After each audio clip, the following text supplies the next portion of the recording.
Merci d'être avec nous sur Eurosport pour vivre en direct le départ de The Ocean Race Europe dans 5 minutes maintenant. Samantha Davis et Kevin Escoffier nous ont rejoints. Bonjour à tous les deux. Bonjour, ça va bien ? Ça va, très bien. Et vous ? Sam est tout près de son bateau, elle ne le quitte presque jamais des yeux.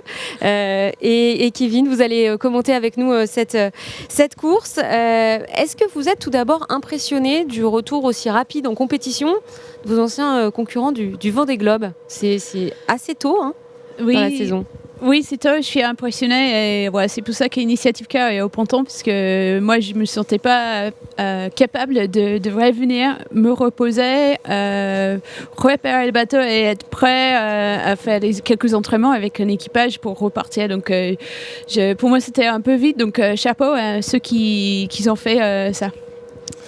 Oui, c'est à la fois impressionnant parce que c'est vrai que c'est des courses qui sont très fatigantes. Moi, je retourne naviguer en ultime. Là, on a repris avec Banque Populaire pour la Jacques Vabre. Il est juste derrière nous, mais il est caché par le poteau. Il est juste là. Mais je pense que c'est aussi une volonté. On a vu sur le Vendée Globe, on a vu avant le Vendée Globe également qu'il y avait des nouveaux types de foils arriver sur les IMOCA. Et je pense que ces IMOCA-là ont la volonté de continuer à faire progresser ces bateaux qui avaient des petits trous par rapport à certains bateaux d'ancienne génération.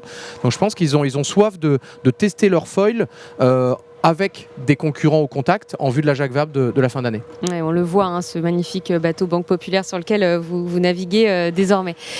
Samantha, est-ce que vous aurez un œil assez particulier sur votre futur co-skipper de la Transat Jacques Vabre qui est à bord de Mirpuri, Nicolas Luneven ?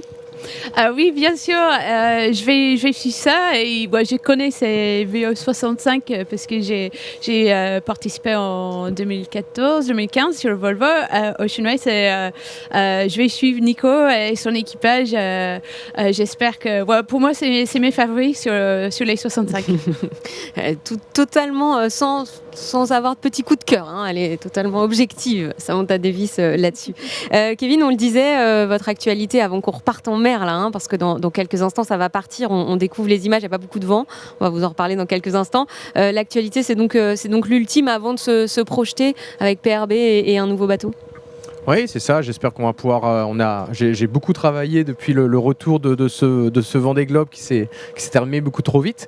J'ai beaucoup travaillé pour remettre en place un projet. Donc j'espère qu'on pourra annoncer prochainement quelque chose pour l'année 2022 avec un nouveau bateau pour PRB.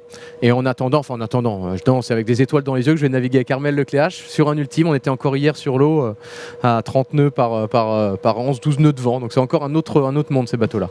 Du vent, s'il vous plaît, donnez-nous un petit peu de vent. On voit que c'est un petit peu mou là. C'est un petit peu mou, les images en direct à bord du bateau allemand, à bord de Corum l'Épargne aussi. Ces bateaux qui vont se mettre sur la ligne de départ puisque ça ne va plus tarder. 2 minutes maintenant avant ce départ au large de l'île de Groix avec un début de course qui s'annonce quand même assez mou, mais le vent va revenir assez vite, je crois. Ouais, assez mou. Donc là, ça va être intéressant, assez mou et sur des allures portantes.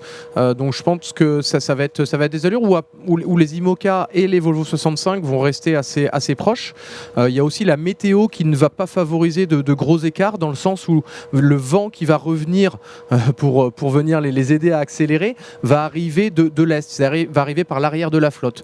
Donc ça va plutôt favoriser un regroupement. Là, je parle, on va dire, pour la traversée du golfe de Gascogne. Donc ça va plutôt favoriser un regroupement, de conserver une flotte assez compacte plutôt que de voir des bateaux partir par devant. Mais dès que ce vent-là va arriver, je pense que les IMOCA vont réussir à allonger la foulée. Vous découvrez sur ces images Bureau Vallée qu'on n'a pas eu la chance d'avoir près de nous au ponton, qui est arrivé directement de Saint-Malo. La mise à l'eau, elle était très récente. On a mis les voiles comme on a pu, on a fait les sacs et directement sur la ligne de départ. Mais on est rassuré, Bureau Vallée est là. Oui, Sam. Louis Burton, effectivement, a acquis l'ex-L'Occitane en Provence, sur lequel Armel Tripon a couru le Vendée Globe. Il a dû faire 14e, je crois, Armel Tripon. Et puis, c'est un bateau de toute dernière génération, avec une étrave, un nez assez original, un nez très, très, très arrondi, ce qu'on appelle un SCO. Donc, c'est un nouveau design d'IMOCA qui a fait école, en fait, puisqu'il y a plusieurs projets qui sont portés par le chantier qui a créé l'Occitane de Provence. Louis a récupéré le bateau il n'y a pas très longtemps, le temps de le remettre en le remettre en ordre de marche, il a fallu cavaler, de s'aligner au départ. Voilà. Donc Louis est arrivé à toute allure. Peut-être que comme sur le Vendée Globe, il aura 5 secondes d'avance sur la ligne de départ. Ça serait un clin d'œil. Je ne vous souhaite pas parce que par ce temps-là, pour pouvoir revenir, c'est pas simple. Regardons les images parce qu'on est en direct et on est parti. Je pense qu'on est parti. Ou pas tout à fait encore. Si, ça a l'air d'être parti. C'est parti. Ouais, c'est parti. C'est parti, tout doucement, comme prévu. C'est une bonne nouvelle parce que j'avais un doute avec ces conditions si c'était même possible de partir tellement il y avait peu de vent. Donc, mais c'est ça, ce qui est génial avec ces bateaux, c'est qu'on a des très grandes voiles qui s'appellent les Côte Zéro ou les J0. C'est les grandes voiles de vent et ça permet d'avancer avec très très peu de vent. Et c'est toujours mieux quand on est sur un bateau de partir à l'heure du départ parce qu'après sinon l'attente est horrible ça a été le cas en novembre dernier, Sam. Ouais, un petit souvenir avec Kevin, on a vécu ça. C'était plus la brume là. C'était plus là. En fait, on voyait strictement rien. Donc en termes de sécurité, il y avait suffisamment de vent pour naviguer. Par contre, en termes de sécurité, ça n'aurait pas été, surtout en solitaire, ça n'aurait pas été sérieux. Et en fait, j'en avais parlé parce que Nicolas, ton coéquipier, dormait à la maison cette semaine. Donc hier, il m'avait dit que le comité leur avait annoncé que peu importe la force du vent, il prendrait le départ à l'heure. Et donc là, on voit déjà les Volvo 65 qui sont un peu plus à l'aise par ce temps-là, pour deux raisons. C'est-à-dire qu'ils n'ont pas le même type de gréement, c'est-à-dire qu'ils n'ont pas le même type de mât, et ça leur permet de mettre des voiles d'avant beaucoup plus grandes, comparé aux IMOCA, où on appelle souvent ça des gréements de tonnier, parce qu'il y a des grands outriggers qui permettent de tenir le mât et empêchent de mettre une voile d'avant de grande surface. C'est là ce qui leur permet, dans ces tout petits airs, de pouvoir se déhaler plus facilement que les IMOCA. Et sur les VE65, on voit souvent quelqu'un tout en haut du mât. Je ne sais pas s'il y a quelqu'un dans ces images, parce que ça aide de monter à 30 mètres au-dessous de l'eau pour voir où sont les risets, pour voir le vent. Comme ils sont plus nombreux à bord, et ils peuvent se permettre de laisser partir quelqu'un là-haut pour chercher cette stratégie. C'est pas la grosse activité pour le moment. Alors en fait, les bateaux étant plus larges à l'arrière, dans ces tout petits airs, on va mettre tout l'équipage sur l'avant pour pouvoir soulever l'arrière du bateau et diminuer ce qu'on appelle la surface mouillée, c'est-à-dire la surface du bateau qui est en contact avec l'eau. Donc quand il y a très peu de vent comme ça, voilà, on met tout l'équipage, on avance les poids pour pouvoir soulever l'arrière du bateau et diminuer sa traînée. Et c'est justement là où on peut voir la grosse différence. Alors, bien évidemment, il y a les bateaux, parce que ce sont des types de bateaux totalement différents. Les Volvo 65 sont des bateaux monotypes, c'est-à-dire que les équipages ont exactement le même bateau, les mêmes voiles, et courent sur un pied d'égalité. Alors, et sont, on va dire, en minimum 7 jusqu'à une dizaine à bord, avec une mixité à la fois d'âge et de sexe, puisqu'il y a des femmes et également des jeunes, de par la règle, c'est-à-dire que c'est imposé par la règle, alors que sur les IMOCA, ils sont 4 ou 5, avec également un médiaman par bateau. Donc c'est pas du tout le même type de bateau et c'est pas non plus le même type d'équipage. C'est-à-dire que les Volvo 65 vont être plus, on va dire, ça va être plus facile de faire des manœuvres, plus facile de changer de voile, des bateaux qui sont plus tolérants, on va dire, sur les allures de près et de portant, c'est-à-dire qu'on a le vent qui vient de face ou de derrière, alors que les IMOCA sont des bateaux de reaching, où là on se met à voler et où il y aura un delta de vitesse qui sera extrêmement important par rapport au Volvo 65. Juste un petit mot sur le bateau qu'on voit actuellement qui est Amber Sail 2, qui est un bateau qui porte les couleurs de la Lituanie. Il s'appelle Amber Sail 2 parce qu'il a eu un Amber Sail 1 qui a fait l'équivalent de... c'était un Volvo 70, il a fait l'équivalent de 6 tours du monde, je crois, quelque chose d'assez considérable, et il a porté les couleurs de la Lituanie alors que le pays fêtait les 1000 ans de son histoire. C'est un pays qui a été conquis par l'Union soviétique, et puis il a retrouvé son indépendance en 1990. Et donc le skipper s'appelle Rokas Milvicius, et à bord, on a un néo-zélando-américain, Conrad Coleman, qui a fait le Vendée Globe en 2016. Conrad Coleman qui nous racontait ce matin que chez eux l'équipage va beaucoup bouger, ils sont 7 ou 8 permanents je dirais, et puis il y aura 7 ou 8 personnes qui vont changer selon les étapes, et c'est des gens qui vont payer pour pouvoir aller sur le bateau et apprendre au contact des marins chevronnés. Voilà, c'est assez nouveau, assez novateur je dirais, d'embarquer comme ça des gens qui on lui a fait répéter le payant, et oui on avait bien compris compris. Voilà, donc ils vont changer beaucoup et l'objectif c'est aussi de faire découvrir et en tout cas de populariser la course au large en Lituanie. Oui, c'est une forme de sponsoring autrement très personnalisé. C'est plus proche du yachting peut-être que du sponsoring que vous avez l'habitude de pratiquer, Kevin et Sam. Vous partiriez avec Jean-Jacques Laurent, avec des David néophytes. Tino, sans doute, oui. Mais non, mais c'est que c'est notre métier, donc si on devait payer pour le faire, ce serait pas très pratique.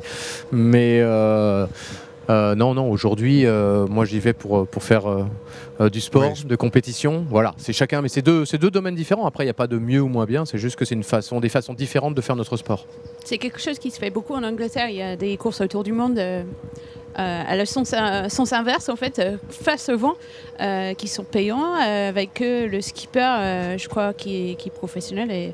Et ça marche très bien en Angleterre. Moi, je voyais Racing for the Planet, donc ça, c'est mon futur co-skipper, Nico Lundven, qui était devant lui. Et je crois qu'ils avaient pris un super départ. Là.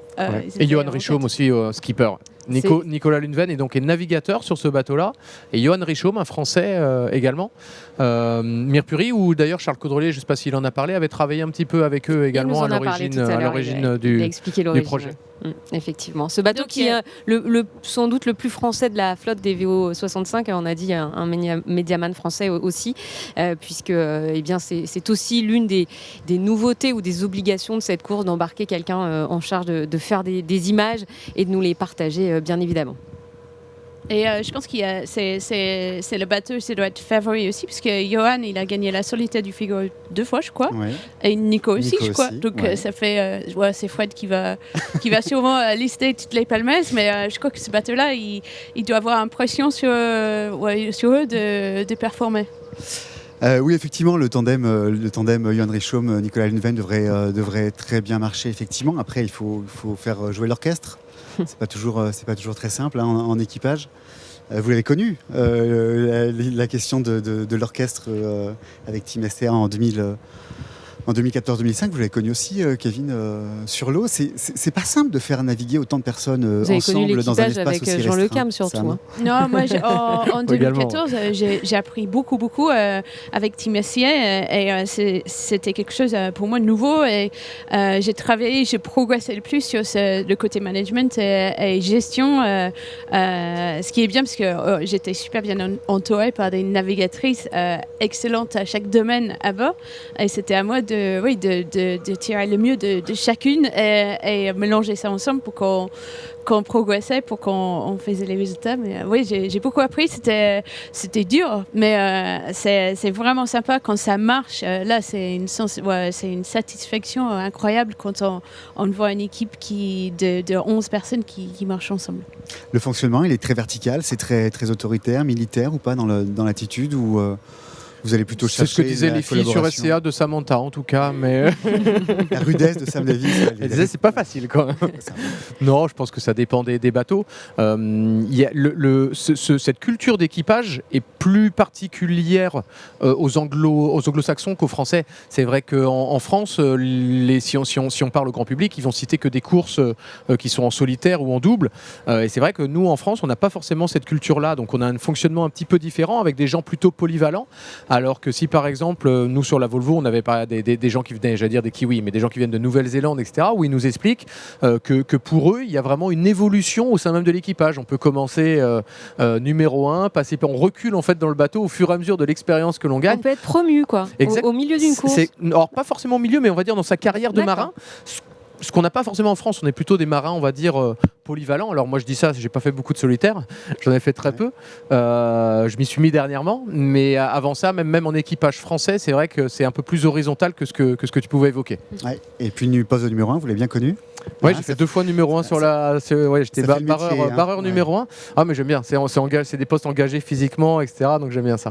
Moi aussi, le premier tour du monde que j'ai fait, le Jules Verne, j'étais numéro 1, barreuse aussi. Et oui, j'ai reculé avec âge et expérience. Non, et tu parlais, excuse-moi, je te coupe, mais tu parlais de Mirpuri. En termes d'organisation et d'orchestre, je pense aussi qu'aujourd'hui, c'est le bateau qui s'est entraîné de façon la plus professionnelle. Ils ont passé beaucoup de temps au Portugal. Ils ont fait 2 sessions d'entraînement très importantes où ils ont pu tester les nouvelles voiles, parce qu'il y a une des particularités par rapport au jeu de voile qu'on avait avec Samantha, soit en 2014, 2014, soit sur la dernière Volvo en 2018, c'est qu'ils ont un très grand speed de 450 mètres carrés, donc ça fait déjà beaucoup de surface, qui va favoriser les allures portantes. Et ils se sont entraînés avec ces nouvelles voiles, entraînés aux manœuvres. Donc je pense que en plus d'avoir des gens talentueux, ils ont mis ce qu'il fallait pour pouvoir justement gérer cet équipage qui, comme tu le dis, c'est pas si simple que ça. Si on regarde les images de direct, est-ce qu'on a déjà la sensation qu'il y a de la stratégie aussi rapidement et dans un temps tout mou, hein? Oui, tout mou. Ce qu'on voit déjà, c'est que les Volvo 65 réussissent à naviguer plus haut que les IMOCA. Donc là, les bateaux sont prêts à tirer des bords. Et on voit que les Volvo 65, avec leurs grandes voiles et également leurs dérives, ils ont des grandes dérives verticales qui permettent de moins glisser, moins dériver dû à la force du vent sur l'eau. Mais on voit qu'ils arrivent à faire plus de cap. Alors qu'on voit, voilà, il y avait, je crois que c'est Corom qui venait de virer. Non, c'était Lingtaout, pardon, qui venait de virer, et on voit que Bureau Valley et 11 Hour glissent un petit peu sous le vent par rapport au Volvo 65. Voilà, ces images en direct. Samantha parlait de quelqu'un dans le mât. Oui, on voit là sur Racing for the Planet, ils ont quelqu'un tout en haut du mât et on voit qu'ils sont auprès, ils tirent les bords, donc ça zigzague et chaque virement, c'est assez compliqué à faire passer des énormes voiles d'un côté à l'autre. Donc le J0 ou le Code 0 il doit le rouler, donc en équipage ça passe très vite. On voit sur les IMOCA c'est un peu plus compliqué à chaque manœuvre, et la personne en haut du mât il doit aussi donner le coup de pied dans la latte de la grande voile pour que la voile elle prenne de la forme après le virement. Donc ils servent à viser le vent, mais ils servent aussi à pousser les lattes, parce que là il n'y a pas assez de vent pour changer des lattes d'un côté à l'autre. Là, on voit également sur Mirpuri Jackson Boutel, qui est, on va dire, le plus breton des Australo-anglais, parce qu'il est australien, il a vécu en Angleterre, et il est maintenant installé tout près d'ici, pas très loin de Guidel, je crois. Et il était sur la Volvo avec l'équipage de Charles Gaudrelier, sur la dernière Volvo à laquelle je participais, avec nous. Sydney Auckland pour la forêt, c'est ça l'accession sociale. C'est peut-être comme sur les bateaux, au lieu de reculer, tu montes, tu montes l'hémisphère. Il a essayé l'Angleterre, mais il s'est dit voilà, après le temps breton, c'est à peu près pareil. Allez, on regarde ces images, on ne s'en lasse pas, ces images en direct à un petit peu plus d'un quart d'heure du départ des bateaux qui ont quitté l'Orient, le large de l'Orient, direction le Portugal, Cascais, dans une météo pour l'instant où il n'y a pas beaucoup de vent, du vent qui devrait arriver assez vite, et puis des marins qui nous ont parlé de façon assez unanime de ce fameux waypoint qu'il va falloir contourner, et où ils disent qu'il y a pas mal de choses qui pourraient se jouer. Vous êtes d'accord avec eux, un point qu'il faut passer au large de l'Espagne, Portugal? Oui, c'est un point en gros qui est à peu près à mi-distance des Açores, voire même un peu plus proche des Açores, à mi-distance entre le Portugal et les Açores. Mais il va se passer des choses ici là. Encore une fois, il y a tout le golfe de Gascogne à traverser. Il y a le Cap Finistère à gérer avec un DST. On en parlait tout à l'heure avec Samantha, il y a une petite dépression orageuse qui n'est pas sur tous les modèles météo. Donc, mais voilà, j'ai envie de dire que une fois là-bas, par contre, ce qui est certain, c'est que pour revenir à Cascais, je pense que ça va faire parler la poudre, c'est-à-dire que les potentiels de vitesse des IMOCA, même s'ils sont en retard à ce waypoint-là, ils peuvent refaire très très facilement leur différence. Alors qu'on découvre le bateau dans lequel se trouve Benjamin Dutreux. Benjamin Dutreux qui lui aussi a participé au Vendée Globe. Révélation du Vendée Globe. Exactement, qui nous disait qu'il avait été fatigué, mais que ça lui faisait du bien de reprendre le large. Il est dans un équipage qui ne parle pas du tout français. La communication dans ce genre de bateau, c'est quand même un point clé. Donc quand il y a le barrage de la langue, comment fait-on, Samantha?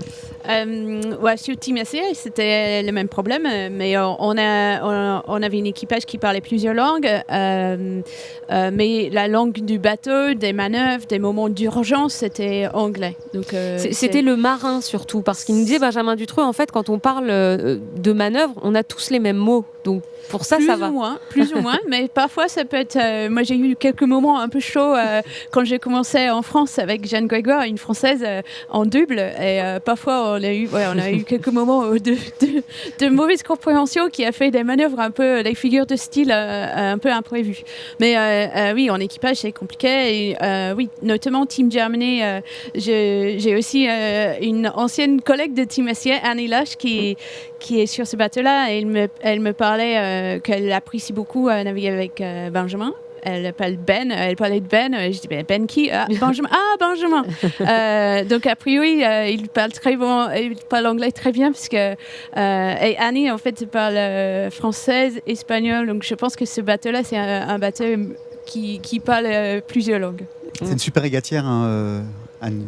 Annie Loesch, oui, elle a fait beaucoup de préparation olympique.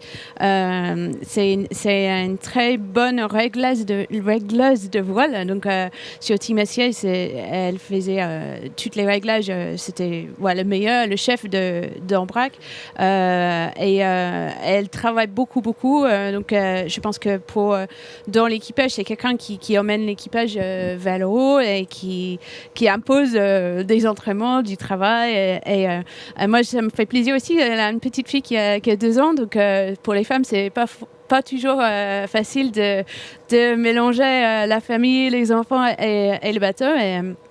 Donc on a parlé de ça et j'étais contente de voir qu'elle est de retour sur les circuits après devenue maman. Voilà, on voit la flotte qui s'étire un peu, qui s'étale. Ça y est, on commence à avoir des premiers classements. En tout cas, Mercury est clairement partie la meilleure des manières dans cette course. Oui, et puis ils ont l'air de toucher un petit peu de vent. On voit que l'équipage se déplace sur le bateau en fonction des risées, c'est-à-dire en fonction des forces de vent qui varient sur le plan d'eau. Et donc dès qu'il y a un petit peu de vent, ils reculent et ils vont se mettre ce qu'on appelle au rappel, c'est-à-dire sur la partie la plus large du bateau, pour empêcher le bateau de gîter, c'est-à-dire de pencher sous la force du vent. Et donc on voit que les Volvo 65 sont plus à l'aise. On voit aussi que parmi les IMOCA, Benjamin Dutreux, mais Team Germany est plutôt à l'aise aussi parce que c'est un bateau à dérive et que quand on est au près, encore une fois, ça fait plus de surface dans l'eau pour empêcher le bateau de glisser, de déraper sous la force du vent, et que les IMOCA à foil, n'ayant pas grand-chose dans l'eau, pour le moment tout du moins, ont un peu plus de mal sur cette phase de près. On a vu qu'il y avait Eleven Hour qui restait sous le vent avec un Français à bord, avec Pascal Bidégory, que je connais très bien, et Justine Métro également. Alors elle n'est pas française, elle est suisse, mais elle vit en France, et qui est une excellente figariste et qui avait fait également une étape avec nous sur Dongfeng en 2017-2018, et qui est vraiment, que tu connais également très bien, c'est parce qu'elle a navigué sur SCA et qui est vraiment une fille... Pour moi, ça fait partie des meilleurs marins, que ce soit féminin ou masculin. C'est vraiment quelqu'un qui est très très bon sur l'eau, à la fois en solitaire et en équipage. On voit aussi les bateaux qui commencent à prendre le large aussi. Je pense qu'ils sont en train de s'organiser. Il y a beaucoup de voiles à matusser à l'extérieur du bateau. Donc il y a le poids du marin, mais aussi des voiles qui sont en train de placer au vent. Et on avait vu aussi qu'ils rentraient à l'intérieur du bateau, parce qu'il y a le poids du matériel à l'intérieur. Donc quand il n'y avait vraiment pas de vent, tout ce poids-là, il est tout à l'avant du bateau. Et là, dès qu'on commence à avoir du vent, et il faut mettre ce contrepoids au vent. C'est pas que sur le pont que ça se passe, mais il y a un grand Tetris des sacs, de la nourriture, les affaires à l'intérieur du bateau à déplacer aussi. Ouais, surtout qu'on imagine que pour 10-11 personnes, il y a quand même un peu de sac et un peu de matériel, même si, on l'a dit, ces bateaux partent pour 3-4 jours. L'arrivée prévue au Portugal mercredi matin, c'est ce que nous disait le directeur adjoint de course hier soir, Frédéric. Exactement, Hubert Lemonnier parlait plutôt de mercredi matin. Après, on va voir effectivement comment ce que va annoncer la météo, avec notamment un vent refusant sur l'arrivée là au Portugal qui pourrait un petit peu coller tout le monde à la piste. Ouais, je pense que ça va être une étape où c'est bien parce que ça va être très actif. Le Cap Finistère est souvent un point de passage toujours un petit peu compliqué, mais là il part du golfe du Gascogne avec peu de vent. Voilà, il va y avoir des taches de pression. C'est pas un vent homogène sur le plan d'eau, donc ça va être très intéressant. Et je pense qu'il y aura forcément des regroupements et aussi un regroupement à l'arrivée, parce qu'en effet ils vont arriver à Cascais avec peu de vent. Et le vent qui revient par derrière, ce qu'on appelle par derrière, c'est-à-dire qui revient par l'ouest, donc il va favoriser les bateaux revenant de derrière. Donc pour nous c'est très bien, pour eux beaucoup moins. Je peux vous assurer que quand on est sur l'eau et qu'on voit les gens revenir par derrière, c'est jamais très, très agréable. Et ça a été à peu près l'essentiel du Vendée Globe pendant c'est un petit peu jusqu'à la remontée au Brésil. Ouais. Oui, ça a favorisé un suspense, oui, voilà. Mais on en a beaucoup parlé aussi avec les heures de compensation suite aux gens qui étaient venus me chercher au large de Cape Town, où c'est vrai qu'on donne des heures de compensation à un moment donné, sauf que la météo à l'arrivée peut favoriser les gens qui ont une heure de compensation constante, alors que la météo favorise un rapprochement. Mais bon, ça fait partie de notre sport et ça a toujours été comme ça. Je me rappelle moi d'une étape où on était arrivé à Lisbonne avec Don Feng, Charles Caudrelier, Pascal Belligori, et on avait pris 3 bateaux, nous étaient passés, on est arrivé dans l'embouchure de Lisbonne, arrêté complètement, et on avait marqué la bulle et les gens avaient fait le tour de nous, et on a perdu 3 places, 3 points. Allez, on regarde ces bateaux, ces VO65 qui ont pris le meilleur départ de cette Ocean Race Europe. Première étape direction le Portugal. Ces équipages qui commencent à prendre leur marque sur leur bateau. Ils ont chacun une mission. Il y a des quarts organisés. À partir de quel moment chacun prend son rôle et par exemple, à quel moment les premiers peuvent aller se reposer, aller dormir après le départ ? Je pense que ça dépend un petit peu chaque bateau. C'est pas quelque chose qui est strict. C'est les organisations qu'on travaille ensemble en équipage avant de partir. Mais je pense que c'est là où on avait parlé un peu des militaires, régime militaire. Et je pense que les IMOCA qui naviguent à 4 ou 5, ça reste beaucoup plus flexible. Mais par contre, une fois on a plus que 7 personnes, là il faut être un peu plus organisé pour tout le monde, et pour manger, et pour les horaires de sommeil. Donc souvent, ces quarts se mettre en route assez rapidement après le départ, parce que si tout le monde reste sur le pont et tout le monde est fatigué, à 3h du matin, demain matin, il n'y aura plus personne pour faire performer le bateau. Donc c'est ça l'objectif de ceux qui ne font rien actuellement. Au lieu de rester réveillés, en fait, il faut qu'ils se reposent, parce qu'il faut qu'ils soient performantes plus tard. Où sont nos IMOCA là ? Ils sont loin quand même. Mais oui, ils sont. C'est pas leur condition. Encore une fois, ils ont ni les dérives qui leur permettent à cette allure de ne pas glisser sur l'eau, ni la capacité de mettre une voile aussi grande que les Volvo 65. Donc voilà, il y a des conditions. Encore une fois, mais c'est des conditions où dans ce type de temps, les IMOCA vont perdre, comme on peut le voir, je sais pas, 0,02, 0,3 nœuds en vitesse. Par contre, quand ils gagneront grâce à leur foil, ce sera peut-être 3 nœuds. Donc voilà, c'est toujours une affaire de compromis. Il y a aussi une grosse différence, on parlait de l'organisation à bord, c'est que là on voit Johan Richomme en train de barrer le bateau, c'est que sur les IMOCA ils ont un pilote automatique, ce qu'ils n'ont pas sur les Volvo 65, ce qui fait une différence sur l'organisation à bord.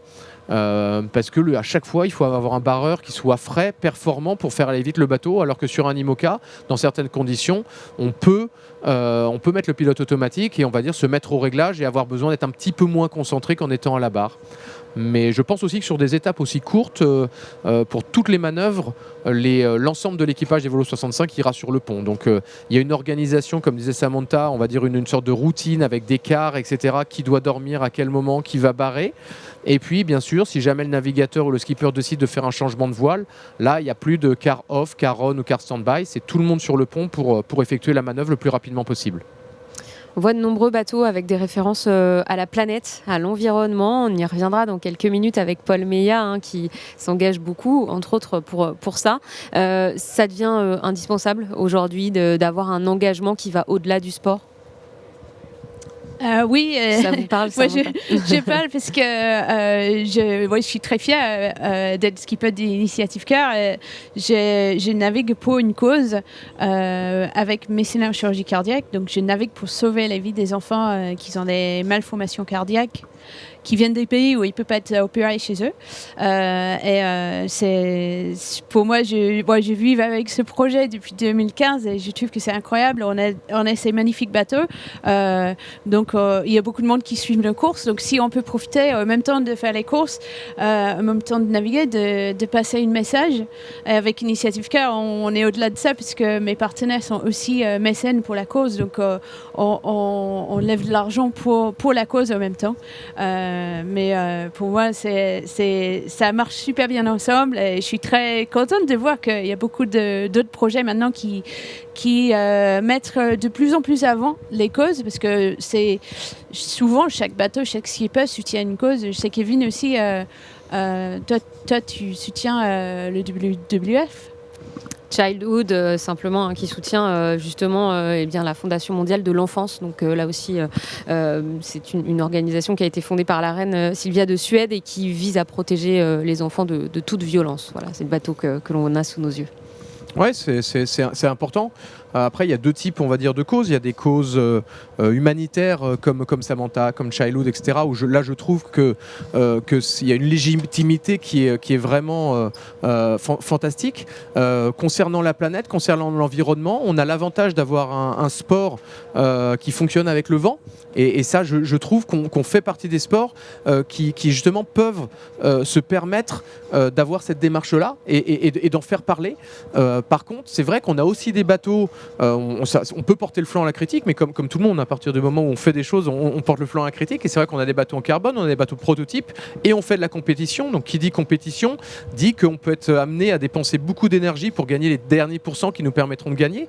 Donc c'est vrai qu'on est dans toutes les organisations, et l'IMOCA en fait partie, que ce soit Samantha ou moi, on fait partie de l'IMOCA, on travaille pour être le plus cohérent possible. C'est-à-dire que pour pouvoir justement se battre pour certaines causes environnementales, il faut également que nous, on soit le plus irréprochable possible. Et bien évidemment, ça ne se fera pas du jour au lendemain, mais on travaille là-dessus pour être le plus cohérent possible et faire que même si on fait de la compétition, même si on dépense de l'énergie, de faire que ça se fasse de façon la plus respectueuse possible de l'environnement. Vous voulez une bonne nouvelle ? J'ai les cheveux qui s'envolent. Le vent arrive. Ça va bouger un petit peu, notamment pour nos IMOCA au fond de la flotte. On voit les vitesses, pardon. Ouais. C'est justement pour aller dans ton sens, c'est qu'on voit que les ceux de devant sont à une dizaine de nœuds. Ouais. Corum l'épargne 6 nœuds 6. Voilà, c'est-à-dire que le vent a l'air de se renforcer un petit peu avec le thermique. Donc là, ça va peut-être s'étirer. Je vous disais tout à l'heure que le vent allait revenir par derrière ensuite, c'est-à-dire qu'il y a une vingtaine de nœuds qui reviendra par derrière. Donc ça se regroupera sans doute un petit peu plus tard, mais l'avantage est toujours au Volvo 65 pour le roman. Et là, on voit le bateau Nicolas Troussel. Voilà, Corum l'épargne qui a l'air d'avancer un petit peu aussi, mais qui n'est pas encore à l'allure des VO65 devant, mais ça va pas tarder, le vent arrive. On va marquer une courte pause, vous restez bien avec nous parce qu'on est encore en direct, on va suivre ces bateaux encore quelques minutes avec Frédéric, avec Samantha Davis, avec Kevin Escoffier. À tout de suite. Et nous sommes de retour pour vous faire vivre le début de course de The Ocean Race Europe, une course par équipe, une course avec plusieurs étapes, une course qui va mener la flotte de 12 bateaux, 5 IMOCA, 12 VO65 jusqu'à Gênes en Italie. Samantha Davis, Kevin Escoffier sont toujours avec nous et on voit que la flotte s'étire un petit peu dans un manque de vent clair depuis le début de cette course, depuis le départ qui a été donné à 13h45. C'est bien les VO65 qui s'en tirent le mieux. Un petit point, Frédéric, sur les points à gagner par étape pour qu'on comprenne un peu comment on va compter à la fin. Alors les VO65 ont leur classement, les IMOCA ont aussi leur classement. Ils sont 7 chez les VO65 et il y aura pour le premier 7 points, pour le deuxième 6 points et ainsi de suite. Tous les bateaux qui rejoindront la ligne d'arrivée seront crédités. Celui qui est contraint à abandonner sur une étape recevra 0 points. Donc voilà pour la première partie des maths. Donc ce système-là vaut aussi pour les IMOCA qui eux n'ont que 5 points, puis 4, puis 3, puis 2, puis 1 à se partager. Et puis en plus des trois grandes courses offshore Lorient-Cascais, Alicante et Alicante-Gênes, il y a aussi 2 courses inshore, en tout cas des régates côtières. L'une à Cascais et puis l'autre à Gênes en feu d'artifice de fin de cette première The Ocean Race Europe. Et pour ces 2 inshore, il y aura 3 points pour le premier, 2 pour le deuxième, 1 pour le troisième, et puis c'est tout. Voilà, donc ce sont des bonus qu'il faudra aller chercher au bon moment. Et vu comment a commencé cette année 2021, on peut s'imaginer que ça pourrait jouer à nouveau sur une dernière régate dans un dernier bord. Ça serait chouette, en tout cas, d'avoir du suspense jusqu'à Gênes. Hier, on a demandé au directeur adjoint de course, Hubert Lemonnier, quelles seraient les clés du parcours. Je vous propose de l'écouter. On parlera peut-être de Méditerranée juste après. C'est sûr que naviguer dans ces zones-là, à cette saison-là, c'est sur le papier plutôt agréable, plutôt facile, on va dire. Mais on sait qu'en réalité, ça peut être compliqué à chaque fois qu'on passe ces points de référence où il peut y avoir très très vite de la mer et du vent fort. Donc là, vu la météo, on la connaît sur le golfe, c'est plutôt clair, il n'y a pas de souci.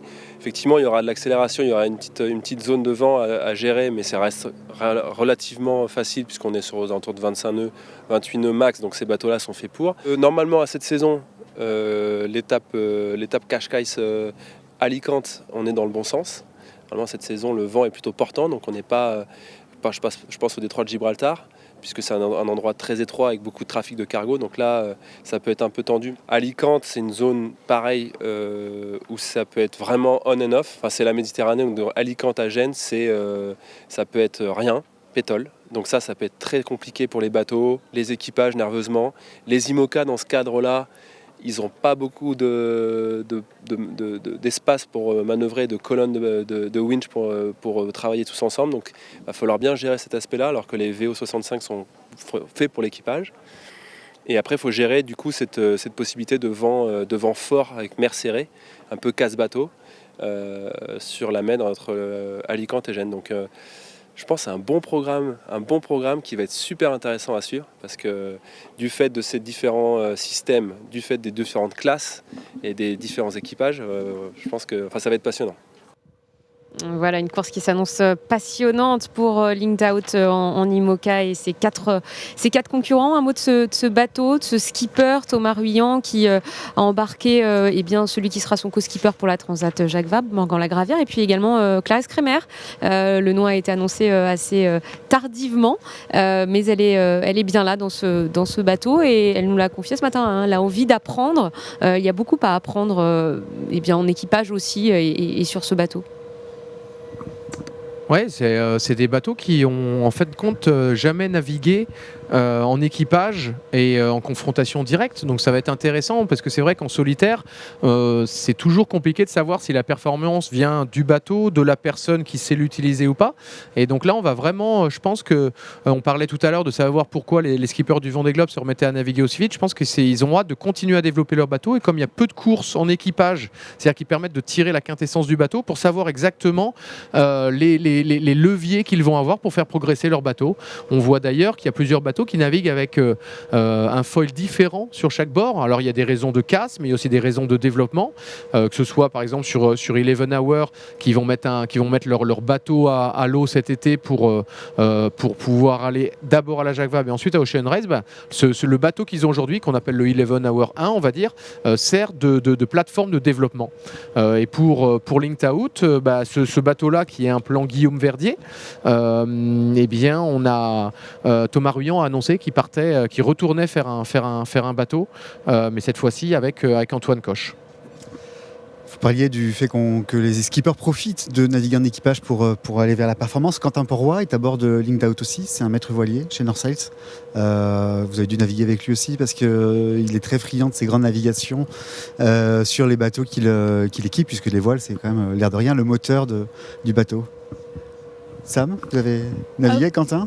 Non, j'ai pas navigué avec Quentin, mais je trouve que c'est génial d'avoir ce mélange. J'ai un petit pensée pour Thomas quand même, parce que moi je trouve, après avoir fait 3 mois tout seul sur mon bateau, c'est parfois à la fois un plaisir de naviguer avec d'autres, de partager, d'essayer d'apprendre plus, mais aussi c'est un peu dur si tu veux, à 5 ils rangent les bouts dans le mauvais poche à bout. Il y a une autre façon de régler les voiles, s'il y a les voiliers qui arrivent. Samantha est un petit peu maniaque, vous l'aurez compris, hein. Tu parlais d'organisation militaire tout à l'heure, j'étais pas loin du compte, quoi. Et donc il y a Thomas, Clarisse qui viennent de faire un tour du monde de chacun seul sur le bateau. Je pense qu'il y aura un petit moment de mise en route sur les premières peut-être 48 heures où tout le monde se retrouve la place. La communication est compliquée aussi à bord. J'ai parlé avec Annie sur Team Germany. Elle me dit un jour, elle était en train de régler les voiles. Elle a vu que le bateau, il a changé son cap de 10 degrés. Et elle était sur le pont et elle dit mais qu'est-ce qui se passe? Le pilote il fait quelque chose de bizarre. Et en fait c'était Benjamin qui était à l'intérieur du bateau en train de piloter le bateau sans dire au régleur qu'il changeait le cap. Donc parce qu'ils viennent de faire ça pendant 3 mois tout seul sur son bateau. Donc parfois on a les mauvaises habitudes et il faut que ça se remette en route. Et sur Linked Out, ils sont 5 avec cette volonté de Thomas Ruyant d'être un peu l'électron libre, de laisser les quarts et puis lui bien de prendre sa place quand il le voudra, un peu en mode manager quand même du coup. Oui, c'est ça, hors quart, c'est ce qu'on appelle hors quart. Souvent sur les Volvo 65, le skipper et le navigateur sont également hors quart, c'est-à-dire que tous les autres équipiers sont dans un roulement généralement de 2 heures, c'est-à-dire qu'on fait 4 heures sur le pont, mais quand je dis 2 heures, c'est-à-dire que quand on monte sur le pont, on fait généralement 1 heure de réglage de grand voile, 1 heure de colonne et ensuite 2 heures de barre, pour ensuite faire 2 heures de stand-by et 2 heures off, c'est-à-dire 2 heures off normalement où on a l'occasion de rester à la bannette, sauf si manœuvre. Et voilà, il y a des gens hors quart, ça permet de faire le lien, ça permet de faire l'organisation, parce que ce qui n'est pas facile non plus quand il y a des changements de quart sur des équipages très nombreux, c'est d'avoir une performance constante. Et la performance constante passe par aussi la communication, c'est-à-dire l'échange sur la façon de barrer en fonction de la mer, en fonction du vent, sur aussi le réglage des voiles. Et ça, c'est quelque chose qui ça peut paraître facile, mais ça ne l'est pas du tout. C'est-à-dire d'être sûr que la personne qui va monter sur le pont va avoir les informations et l'expérience des gens qui ont passé 4 heures sur le pont avant eux pour pouvoir bien régler les voiles, bien gérer le bateau, dire les risées sont plutôt refusantes, adonnantes, les vagues elles empêchent d'accélérer, faire un réglage de voile puissant. Et cette communication-là est vraiment importante entre chaque quart et de ne pas juste lâcher la barre. Cette communication. Alors il faut le prendre parce que justement souvent on est un peu fatigué au bout de 4 heures sur le pont. Alors, dans ces conditions-là, ça va, mais quand on navigue dans le sud, on a une seule envie, c'est de rentrer à l'intérieur pour aller se faire quelque chose de chaud à manger et retirer le haut tiré. Eh bien non, il faut prendre ce petit 10 minutes, un quart d'heure de transition pour expliquer comment on barrait, quelles conditions météo on a eu, est-ce qu'il y a un grain toutes les demi-heures, toutes les heures, etc. Ça, c'est vraiment quelque chose de très important en équipage pour avoir encore une fois des vitesses moyennes importantes et non pas un quart qui va un nœud plus vite que celui d'avant ou que celui d'après. Voilà, vous découvrez les premiers classements avec ce bateau Mercury Foundation Racing Team, celui de Johan Richomme qui a pris le meilleur départ chez les VO65, des VO65 qui mènent pour l'instant la flotte. On l'a dit, ils sont plutôt avantagés par manque de vent, même s'ils vont commencer à rentrer. On a vu que les vitesses augmentaient un petit peu, c'est pas encore tout à fait ça. On n'est encore pas totalement au large au bout de 35-40 minutes de course, mais ça va s'intensifier et les prochaines heures risquent d'être un petit peu plus dur, un petit peu plus corsé. Oui, je pense que ça va que forcer et ça va accélérer. Donc assez rapidement, tout le monde va être ensiré, mouillé sur le pont. Et moi, j'ai hâte de voir les vitesses, surtout en approche des Cap Finistère, où ça va être peut-être le premier passage un peu où on peut avoir des moments compliqués, puisqu'il y aura beaucoup de vent, avec une accélération du vent autour du Cap Finistère et beaucoup de trafic maritime, avec une zone de trafic à éviter. Oui, il y a beaucoup de choses qui vont se passer dans les prochaines 24 heures. Voilà, il va falloir rester attentif dans les prochaines heures pour voir un petit peu si les classements se stabilisent, si ceux qui sont partis avec un peu de retard, je pense chez les IMOCA, arrivent à regagner et à avancer un petit peu. Un mot de ce bateau de Louis Burton et de ce nouveau projet. On n'a pas eu la chance de les voir ici. Ils sont arrivés directement en dérapage sur la ligne d'arrivée, presque à l'heure. On a eu peur pour eux. Ils ont mis le moteur dans le peu de vent, je crois, pour on a eu très peur de ne pas les avoir au départ, mais ils sont bel et bien là.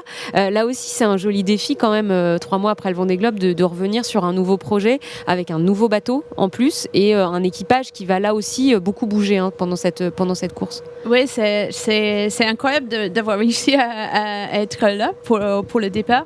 J'ai parlé avec lui le week-end dernier, parce qu'on était au Sable d'Olonne pour la remise du prix du Vendée Globe. Et il m'avait dit que c'était chaud pour pour y être à l'heure. Et notamment, ils ont souffert un peu parce qu'on a eu des très mauvaises météos récemment avec beaucoup du vent très fort qui les a bloqués un peu pour les premiers essais. Ils ne voulaient pas sortir le bateau dans la tempête pour la première fois. Donc c'est un peu à cause du météo qu'ils ont ce retard aussi. Et pour le coup, effectivement, le team Bureau Vallée 2 va en profiter pour récupérer plein de data sur les performances du bateau pour se créer une base d'informations pour le rendre performant. Oui, c'est un bateau qu'on n'a jamais vu au contact, avec un plan, comme tu disais, innovant de Sam Manoir. Il va y avoir d'autres bateaux qui vont être faits exactement dans le même moule, avec quelques modifications concernant les appendices, parce que l'évolution de jauge, un petit peu concernant le gréement, la structure, etc. Mais en tout cas, ça va être très intéressant de le voir au contact avec d'autres IMOCA, sachant que tout le monde n'a pas la même taille de foil. Enfin voilà, il y a plein de petits détails techniques où on est en train de lisser les règles au sein de l'IMOCA pour que ce soit plus lisible, on va dire.